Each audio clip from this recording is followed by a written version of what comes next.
Hello, YouTube. This is the bald man building an airplane. It's getting closer. Alright, this episode is bottom skins.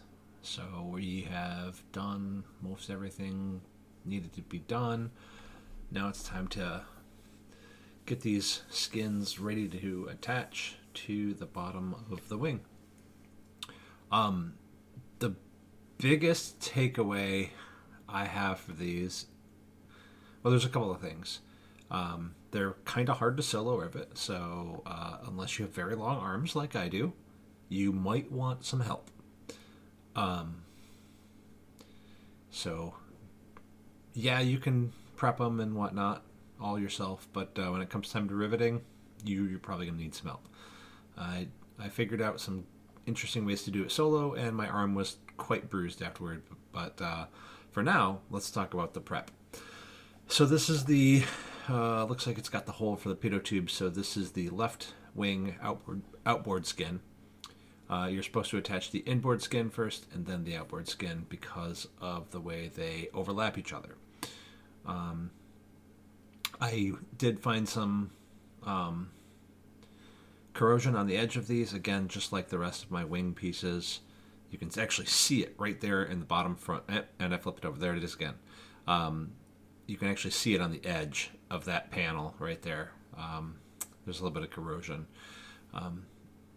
So, yeah, I ended up, scuffing up the edges of all of these and priming the edges. Now that I have my fuselage kit, the first thing I did when I got it was inventory it, and then while I was inventorying everything, I peeled all the blue stuff off of it, because with the moist summers in Michigan and where I keep these parts in my basement, the airflow doesn't move, it's not too much, and we don't always keep the AC on. I was just like, yep, gonna just frickin' take the blue off right away. Anyway, so back to the wings. I keep getting distracted. Well, crap. All right. If the video can go backward, please. Oh, it can't? Only forward? All right. To the bottom skins themselves. You may have seen me work with the Dremel along the edge of them. They're... fit them, okay? You're going to have to cleco them to the rear spar, and you're going to put them up, and you're going to cleco them, loosely against some of the ribs.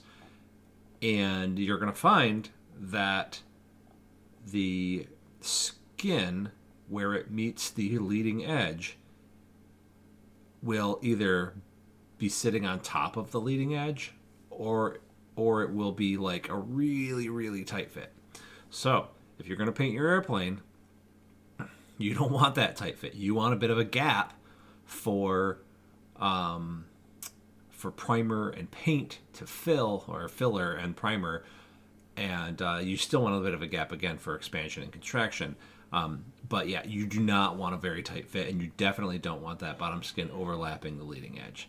So I took the Dremel with the sanding drum on it and cleaned the heck out of that. It probably took a millimeter or maybe even 1.5 millimeters off of the leading edge of the bottom skins in order to get them to fit properly up against the fuel tank and up against the outboard leading edge.